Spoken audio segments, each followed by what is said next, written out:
Okay, this is section 4.8, and what we're going to be dealing with in this section is referred to as complex numbers. Everything you've dealt with up to this point in all your math classes have simply just been real numbers. A complex number can always be written in this form of a plus bi, and that's something that we're going to talk about in more detail in a little bit. Now, the diagram you're seeing here is, I just drew it just so you'd kind of see a relationship with these numbers. Like I said, everything that you've ever dealt with in any math class up to this point would fall under this category of real numbers. That's going to include like your whole numbers, your natural numbers, your integers, rational numbers, irrational numbers. Those would all fall here. Now, comparing what I have here, this a plus 0i, comparing that to this a plus bi, like in place of the b, I've put a 0. And of course, if you have a 0, then that means you actually don't have that term at all. So that's what you're dealing with when you have a real number. You can actually take all of your real numbers and say plus 0i and have it in what's called the complex form. Now, your imaginary numbers, this is the new set of numbers that we're going to talk about. You notice you still have the a plus bi, but it states that b is not 0. So that means you're going to have this term here. B is just going to hold a spot where you'll have a number. It just can't be 0. And this is what it's going to look like when you have what's called an imaginary number. And I'm going to give you an explanation in a minute. Why in the world do you even have this other set of numbers? It's called your imaginary numbers. Okay, so this I that you were just seeing is referred to as your imaginary unit.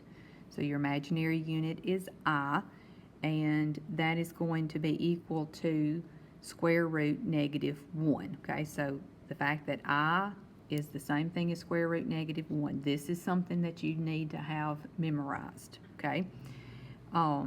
I know up to this point you've always been told that you can't take the square root of a negative number, but now you're going to learn how you can do that. And that's where this other set of numbers, this imaginary numbers, is going to come in. Now, this statement that I squared is equal to negative 1, that just comes from this. Like if you square this side and you square this side, then that would give you this statement. But again, these are just two statements that you need to have memorized. Okay, so going back to this imaginary number and this a plus bi. So as it states, an imaginary number is any number in the form of a plus bi where a and b are just real numbers. So a and b are just holding spots where you'll have some number. So this may be like 6 minus 7i or 2 plus 1/2 I, okay? This is what's referred to as standard form, okay? So when we're working our problems in a little bit, we're going to make sure that we always write our answer where it looks exactly like this. This is referred to as your real part. This is referred to as your imaginary part, and that's actually what I have here in this boxed off area, where the A is your real part, the BI is your imaginary part. And again, this is what's called standard form. Now, here's why we need these numbers. Like if you were to take this equation right here. Now, going back to what you had learned in an earlier section, actually back to 4.6, where you learned that you could take square root of both sides to solve an equation. Well, like if you were to take square root of both sides, and you don't have to write this down, but the square root of x squared is x, then you put your plus minus, and then you're supposed to take the square root of negative 25. And this is where you run into trouble because, like I said, to this point, you've never had to deal with square root of a negative, and that's what we're going to have to learn how to deal with. So it's this type of problem is why we need these imaginary numbers. All right, so actually looking at some problems now.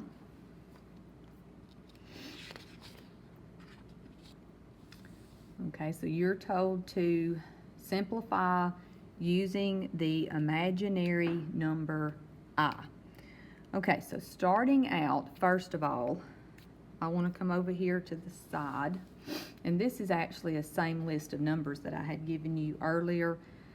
You're going to need to know and use what's called your perfect squares, and that would be 1, 4, 9, 16, 25, 36, 49, 64, 81, 100, 121, 144, and of course it keeps going from there. So we're going to refer to that particular set of numbers as we do this. Now, with the square root of negative 36, first of all, since you have a negative underneath your radical, you're going to separate that from the 36, by saying that you've got a negative 1. Now, the 36 is already a perfect square, so that's over here in my list of numbers. So therefore, we're not going to bother breaking that down. We'll just leave it as negative 1 times 36. But however you break it down, you should be able to multiply and get this back, which you do. Negative 1 times 36 is negative 36. Now, you are allowed to take the square root of each of these numbers individually. So like this would be square root of negative 1 times square root 36. Now I'm going to go ahead and do the square root of 36 first. Since this is multiplication, it doesn't matter which one I refer to first, but square root of 36 is 6. Now going back to the notes that I gave you a few minutes ago, right here, it states that square root of negative 1 is the same thing as I. So right here where I have square root of negative 1, that would leave me with an I. So I have this times this, so I have 6 times I. So this would be your simplified form of square root negative 36. Okay, number 2. We have square root of negative 245. So again, you for sure are going to separate the negative 1. Now, go through your list of numbers over here, and we need to find what number in that list will go into 245. Just, use a calculator. Now, you want it to, of course, to divide evenly. I don't know what it is off the top of my head either. I'm using my calculator here to figure this out as well. Okay, 49. Okay, so if you go through this list, I figured out that 49 will go into 245 evenly, and it will go 5 times. So that means I need to rewrite it as 49 times 5. So I didn't rewrite the 36 a while ago because 36 was already on the list. But 245, I know I didn't carry it that far, but 245 is not a perfect square. All right, so you're allowed to, again, take the square root of each of these numbers individually. Oop, I went ahead and said 7. I didn't mean to do that. Okay, I'm going to take care of the square root of 49 first, which is the whole number of 7. The square root of the negative 1 is the I. Now, as far as the square root 5, there's just not anything that you can do there. You just have to end up leaving it underneath your square root symbol. Now, like you learned in Algebra 1 how to simplify radicals, you just didn't have the negative to have to deal with when you learned this before. Okay, number 3. Same thing, separate your negative. Now, this time when you go down your list, the perfect square that will go into 75 will be 25. And it's going to go 3 times. So again, you're allowed to take the square root of each of these individually. And actually, this step right here, like if you can do this in your head and just go straight from this step to the answer, I'm fine with that. All right, so square root of the 25 will give me 5. Square root of the negative 1 is going to give me I. And then the 3 is going to have to be left underneath the square root. So that's how you've got to go about simplifying a square root in which the number underneath your radical is negative. Okay, so now what we're going to do is get into adding and subtracting. complex numbers.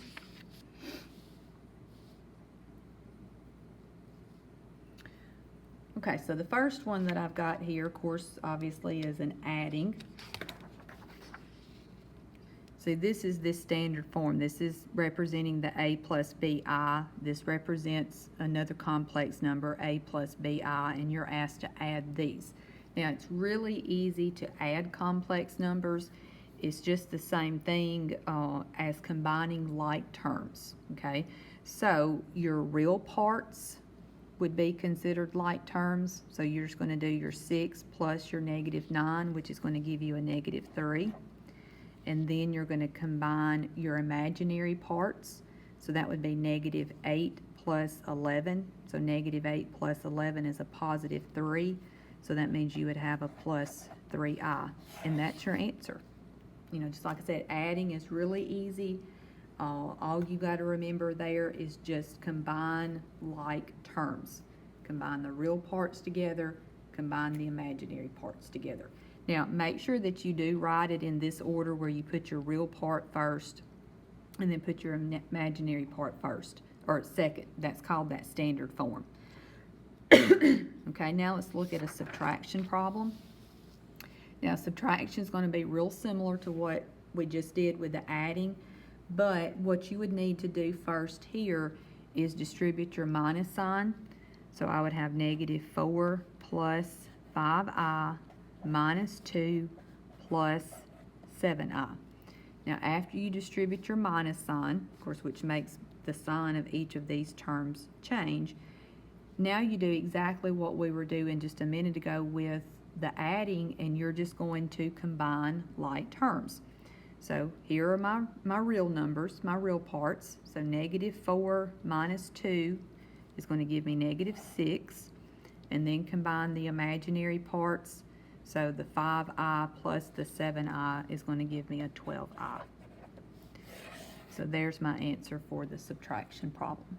So like I said, it's just that simple with adding and subtracting, okay? Okay, now let's look at a multiplying. Okay, so of course these are my two complex numbers. Of course, you know, you're not having anything in between the parentheses beside the parentheses indicates that you're going to multiply. Now, when you've seen anything like this in the past, when you have 2 terms times 2 terms, you FOIL it out. Well, that's exactly what you're going to do here. You're going to FOIL this out. So we're going to start with our 4, and we've got to multiply it times both terms. So the 4 times the 1 gives me 4. The 4 times the 5i will give me 20i. Okay, now I need to come back and take the -3i and multiply each term by that. So -3i times 1 is -3i. -3i times a +5i would be a -15i squared. So -3 times 5 is -15. The I times the I is I squared. Now, we've got to make our answer look like the standard form. So I want my answer to look like A plus BI, okay? All right, so 2 things I've got to do.